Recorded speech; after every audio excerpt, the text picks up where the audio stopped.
Morning. It's another day on finishing the Merc. I'm getting pretty close. I did hope to have it running by Friday. I'm getting a bit less confident now, but it really is the last stages, so it ain't going to be long. So today's going to be a lot of finishing off and bits and pieces. It's going to be looking a lot more like a complete car by the end of this, but I can't even tell you exactly what I'm going to do first because, as usual with me, I haven't made a plan. I'm just going to wing it, just go through everything bit by bit and see what needs doing. Most thing I've got to worry about is I've got to do some wiring, and I bloody hate wiring. But, wow, you'll get to see it all. You'll get to see the car on fire if I mess up the wiring too. So, yeah, here we go. First little job for today was a bodge. This is the Merc's radiator, and although it works fine, the drain plug thing was knackered. When I drained the coolant last time, it literally snapped off in my hand, so there's nowhere closing it. And yesterday I almost bought a new one, and then I remembered this is meant to be a low budget, you know, how fast can I go for no money car. So I just got my JB weld out and plugged up the holes. And considering you see people JB welding up cracked blocks, then I'm pretty damn sure it'll hold this radiator. So rather than spending 50 quid on that, I spent no money on some old JB weld out in the drawer, and it's fixed. Well, fixed in like in quotes. It's not really fixed, it's just bodged up. Now on to some real work. Next little job is the injectors. They're all there, they all work. I've never had a problem with them. But I was initially thinking I better get them cleaned and flowed before I reinstall it. But in all honesty, the likelihood of them being anything but fine is really slim, considering they was never a problem before. And they're actually only contributing a fairly small amount to the overall fuel load of this car. So as much as I wouldn't recommend it on anything with any kind of decent budget, I'm going to just do some DIY cleaning of them myself and send it. They should be fine. Should. I wouldn't do this on my Corolla, but on this car, considering the amount of methanol it's going to be running anyway, and considering these were fine before, you know, just because they've sat here for a while shouldn't become a problem with these. So I'm going to clean them up with some brake cleaner and WD-40 and put them back in, because the seals all look good. So as long as I can get the seals out without wrecking them, the ones that go into the inlet manifold, because the ones that go into the injector rail are fine, then job done. So let's get them out.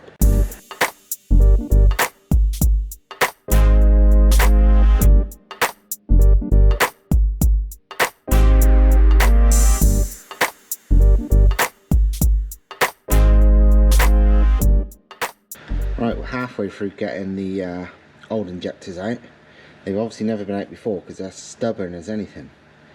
But, wow, they're coming. I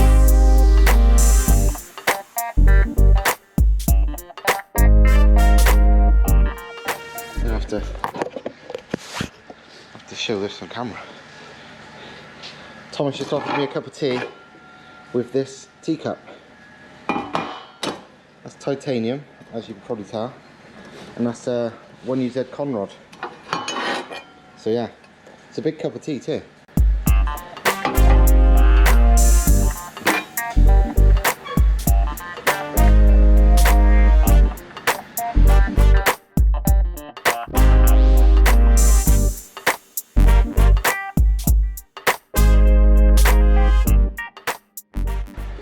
So yeah, 8 very grotty looking but probably just fine injectors.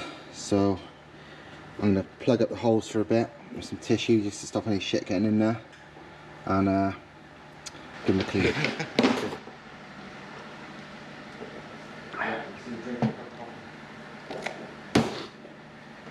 Alright, so while Steve is doing his injectors in a very, very dodgy way, we decided to give a hand with this throttle body, because one, for some reason, is a bit, how can we say politely, fucked. Yes. So as a new body, and we need, where's the pipe? Oh, there you go. As an old pipe, a bit short on it, and we have to put it there. So let's do it the nicer way. We need three things. We need the body, we need the pipe, we need a measurement stick, and a cup of coffee.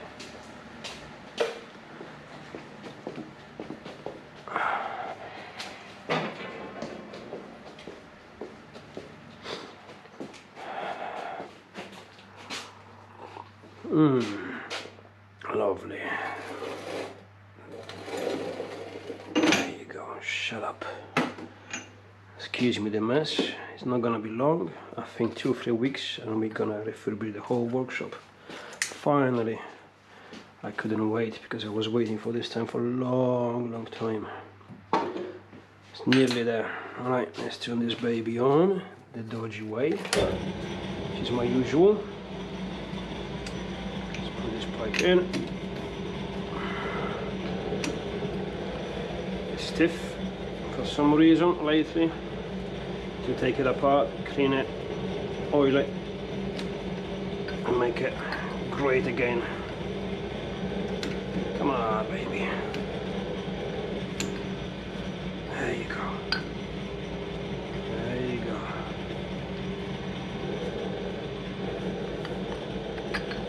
Make it roughly straight. It doesn't have to be for now. Not straight at all.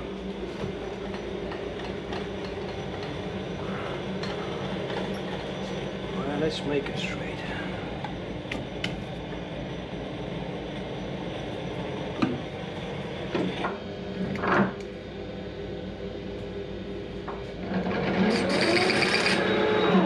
There you go. Now it's straight. Tidy it up. Not too much. You don't want to bend the pipe. Now, my cutters, they're pretty much gone now. There's no sharpness in them anyway, but this is aluminium, so it should be good enough. Let's make it straight first.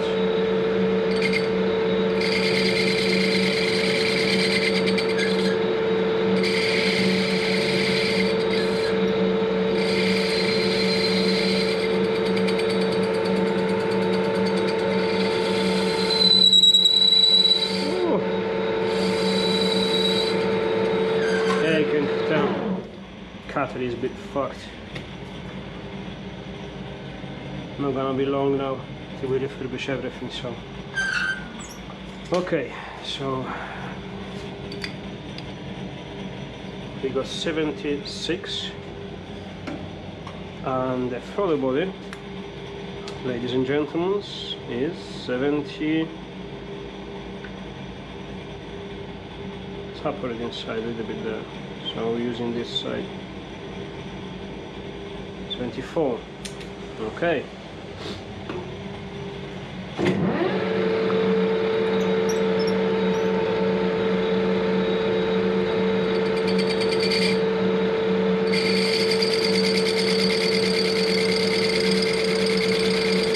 Spin it first. You know what? Let's spin the whole lot first.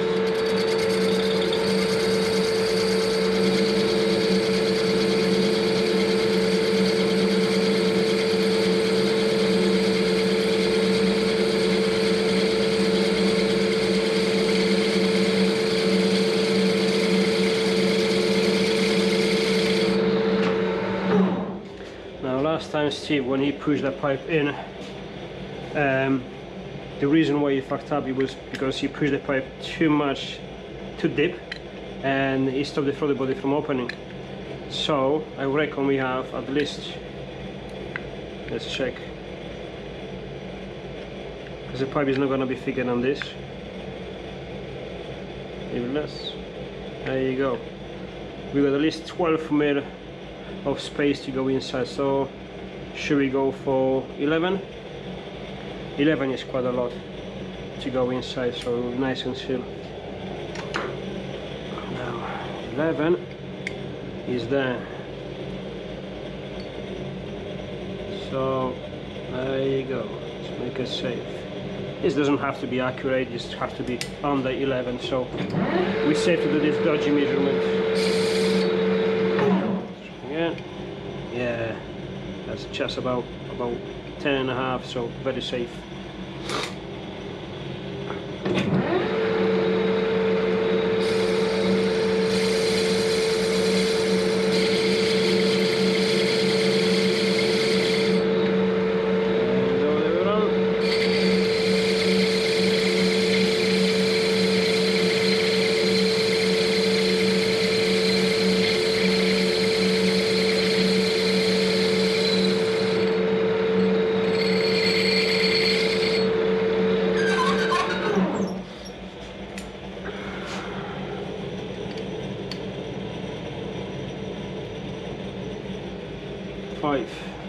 For the middle. This cutter is very much fucked. This one is broken. This is the last one we got. Need to order some more.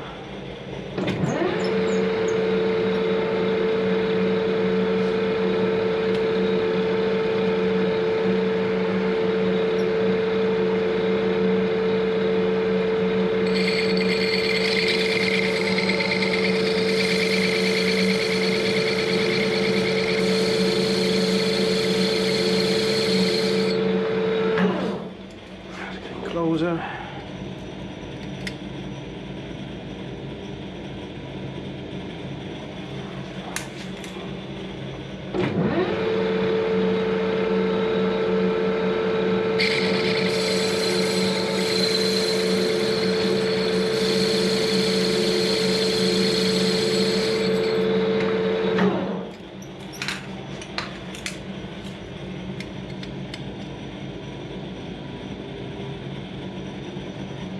If there is a proper machinist watching me doing this, he will be cursing as fuck. I understand why, but you know, things I do, this is good enough.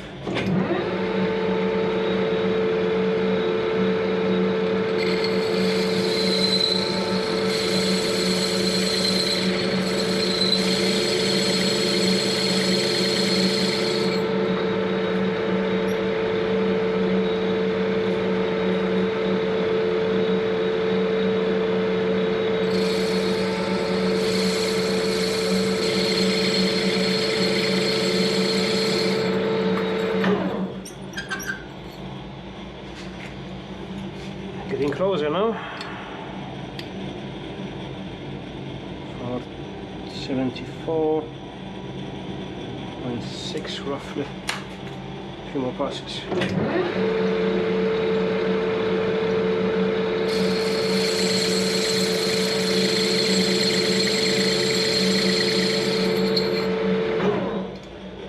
Now, better going steady than too fast now.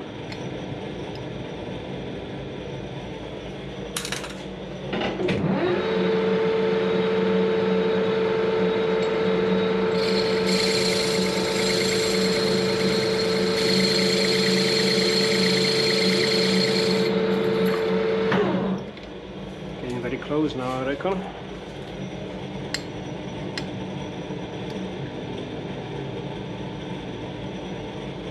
There you go, nearly there. 74.3, 25. It's time to actually check it. Not too far. So I say another pass and we check it again.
We're removing very little at a time now.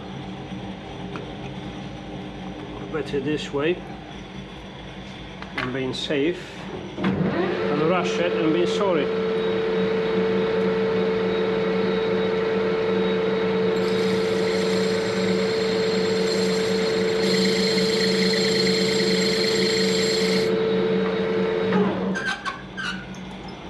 Very nice fitment, not too tight, not too loose.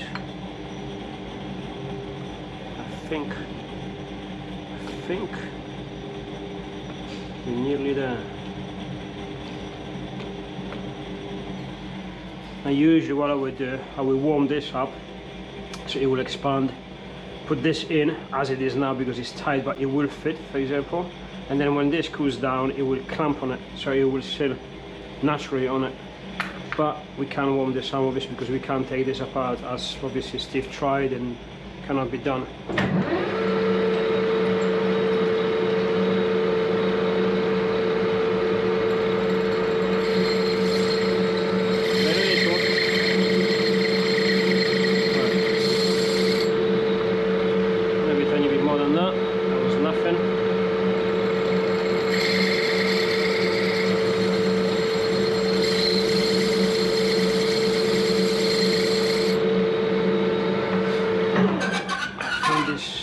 Be it. What do you think?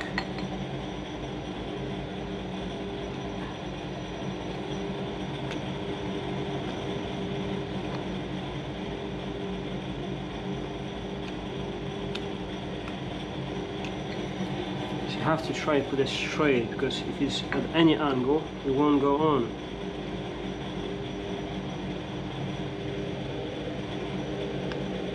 I think this is spot on. So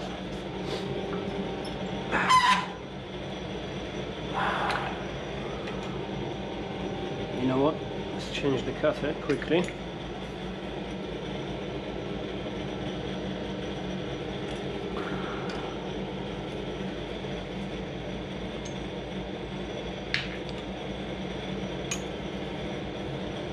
Put this one on. I think this one should be on this way. There you go. Don't have to set it up because this is just a quick clean inside there, so nothing fancy. Let's make up the angle a little. That will do, maybe a little bit more. Yeah, like that. Go inside.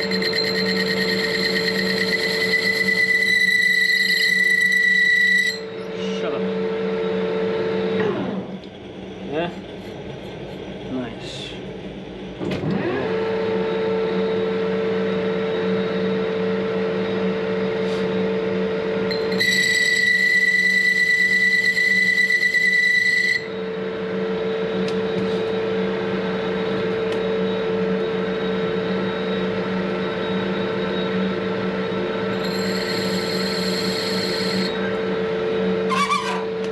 Let's see if with this cut I can clean it a little bit better, just to make it look better, nothing else.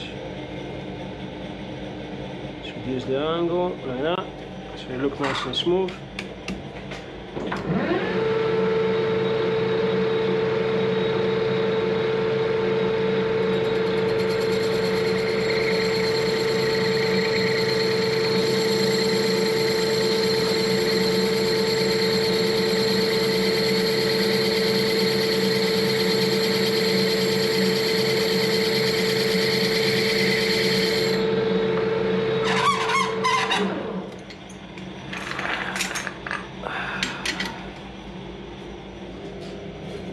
Nearly forgot.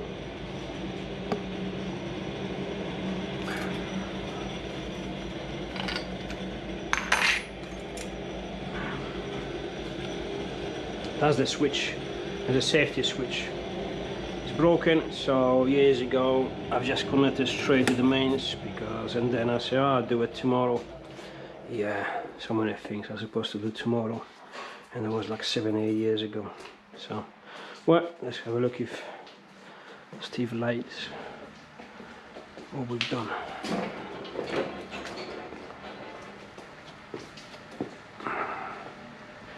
Have a look if you like it.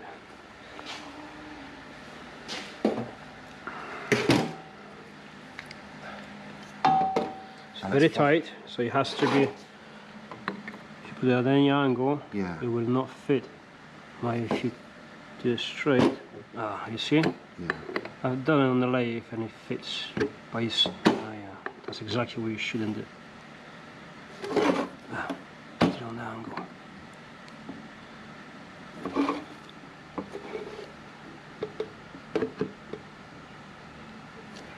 Well, you can see. Yeah. It just go goes in. Yes, yeah. yes, perfectly. What do you reckon we should seal it with? To be honest, nothing, because this is machined. Yeah. This side is machined, so there's no difference, there's no gaps. No.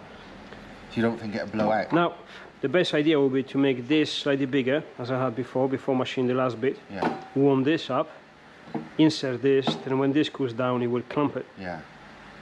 But obviously we can't take it apart. No, exactly. It's not possible, no. Maybe even just a bit of bloody thread lock or PTFE, yeah, whatever. Yeah. If I got liquid PTFE there, that'd probably do it. Yeah, if you're Loctite, it will do it. Yeah.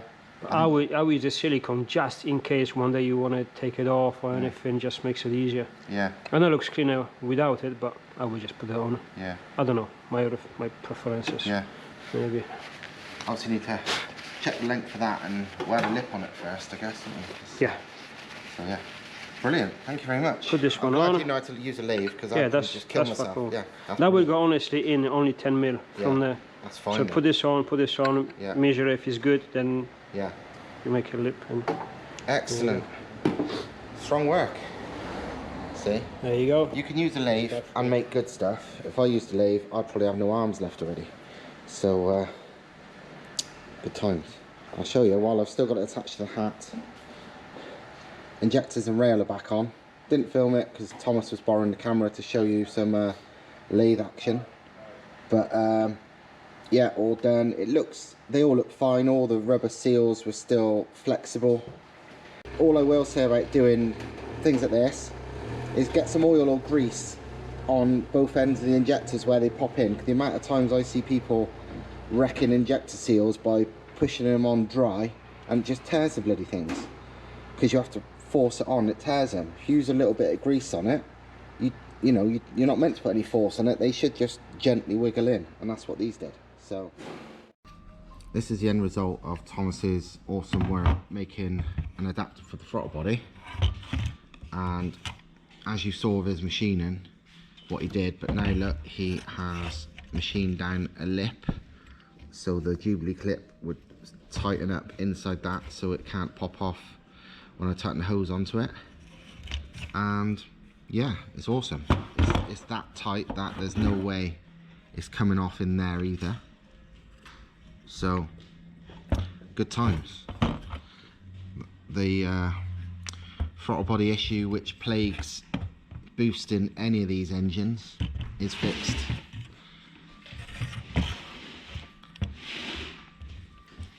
Plugs are in. They're honestly not too hard considering there's 16 of them. I rapidly changed my mind about gapping them. They're actually gapped to standard to 35, which isn't exactly massive, and I was thinking about it. There's 2 plugs per cylinder. They're running off a coil pack each, and I'm not going to be running insane amounts of boost because this is the stock internals M113. So for now I've left them. 35 is not too bad. They're brand new iridiums, the correct heat range, everything. So I'm going to see, if there's problems, I will whip them out and gap them. But because to be honest, apart from the rear ones, especially on that side, they're a bit awkward. But the rear ones on that side in general is harder than this side, but none of it's that difficult. So yeah, it's not too tricky to get them out again if I need to. I'll tell you what I would like, is to never run iridiums again and just have normal copper plugs, because yes, they don't tend to last as long, in like OEM applications, but I find them more durable and a fuck's sake cheaper. But I can't work out what is the copper core equivalent of that, because obviously I just want a 7 heat range. I could cope with an 8 if that's all there was, but a 7 or 8 and that same fitment, just normal copper.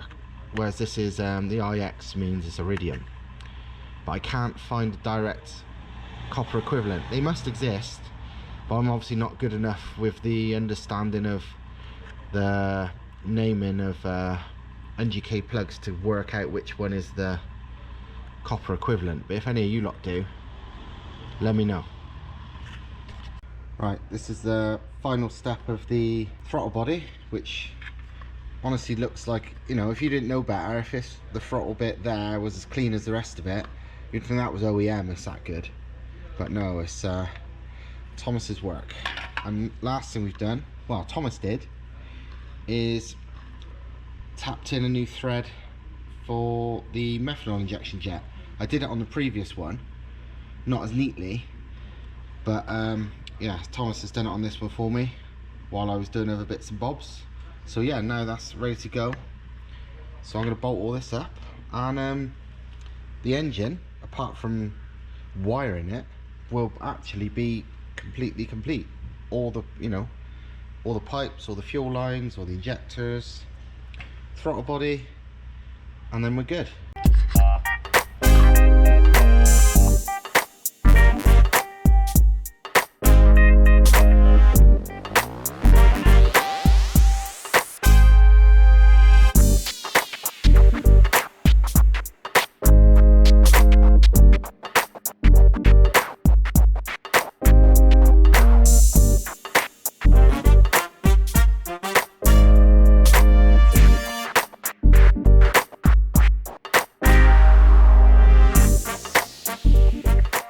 A few hours have passed since the last clip of this video, and as you can probably see, I've been putting the turbo setup back together.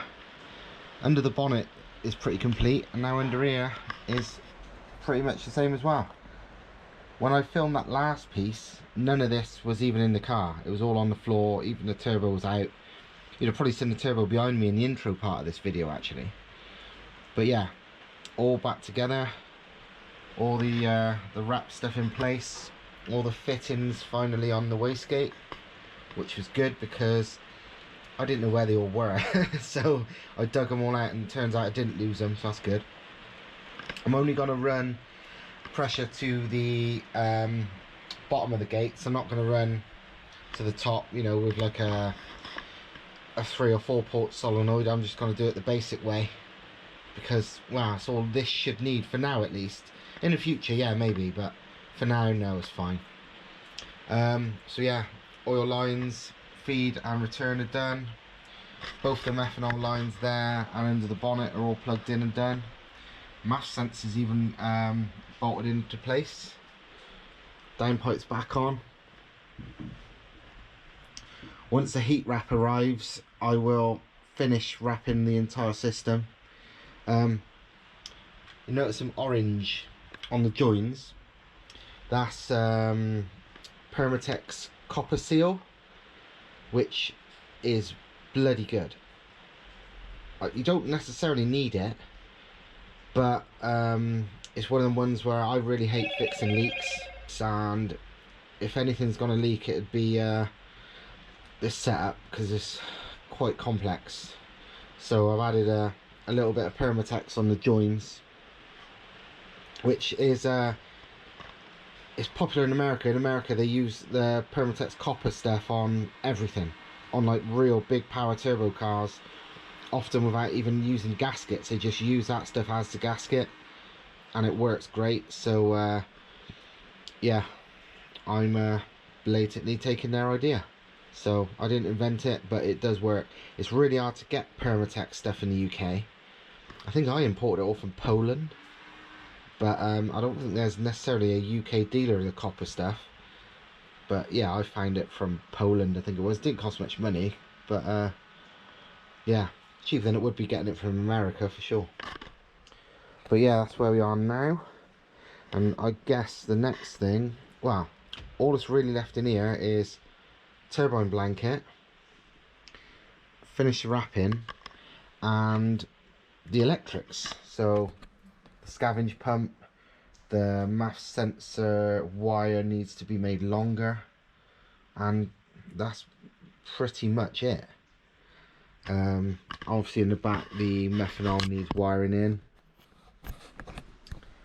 but I've also, the only part of the exhaust system left to go is from here to the exhaust, you know, to the manifolds, which I've done of course, you know, it's just I've not bolted back up since they've been wrapped.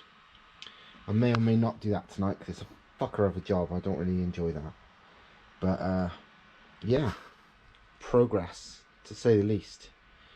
So good times. Things are actually nearing completion that much. I'm doing like the silly little jobs. I have just connected up the vacuum lines from the 2 regulators to the inlet manifold. Luckily on these Mercedes there's 2 ports just there, which I don't need for anything else, and it's just the right pipe size to fit to these. Almost like it was made to be turbocharged by me in this stupidly low budget but hopefully effective way. Speaking of low budget but effective, this is my in-car boost control. This is one of those ball and spring, not a normal bleed valve but a ball and spring one, which is, honest to God, in my experience, just as capable of holding steady boost as any electronic boost controller can. Well, any standalone one, not one controlled by the ECU, because then you can adjust duty cycle, you know, with revs, but a normal standalone electronic boost controller, in my experience, these are just as good, you know. But I wanted in-car control because I'm going to be obviously tuning this myself, and getting out and messing about under the bonnet to adjust the boost is a pain in the ass when I'm driving around trying to, you know, tune it. So I've done this. I've mounted it to the center console where the gear shifter is and the switch is, and because the turbo is literally just the other side of it, and as is the wastegates, this is the perfect place. So I just had to grind and drill a bit of the underside to make it all fit, and yeah, now it's going to be bloody good in-car boost control. So good times. Right, this is the last bit of this for tonight because it's getting late and I'm a bit cold and a bit tired. I don't know how long I've been here, but it's plenty enough for one day. But I've made massive progress, to be fair. All the oil lines, all the fuel lines, everything's connected. Apart from the manifold to the turbo, I've not reconnected those pipes yet, but all the rest of the exhaust is all back together. All the boost lines are on. You know, as far as going to the vacuum lines to the regulators, at the back here, the methanol jet's all connected. This is actually the brake booster, that's connected. The blue line is the boost control. Let's go into the wastegates, which we'll go to now. Yeah, this is what's going on in car. You got the wastegates are all connected up. All the blanking plugs are in place and up tight. That's the second methanol jet. This is my in-car boost control, which I know it sounds daft, but it's probably my favourite thing I've done today. I need to order some more boost pipes. I'm going to go and pick some up tomorrow, I think, because these are a little bit short. The silicone joiners, basically. But the math's on. So yeah, the vast majority of the work left is basic wiring stuff, really. There's a few bits and pieces left to do, but overall I'm really bloody pleased. I can't wait to get it going, just so I want to hear it for a start, and also I just want to do some massive burnouts. So yeah, that's it for me, and I'll see you next time.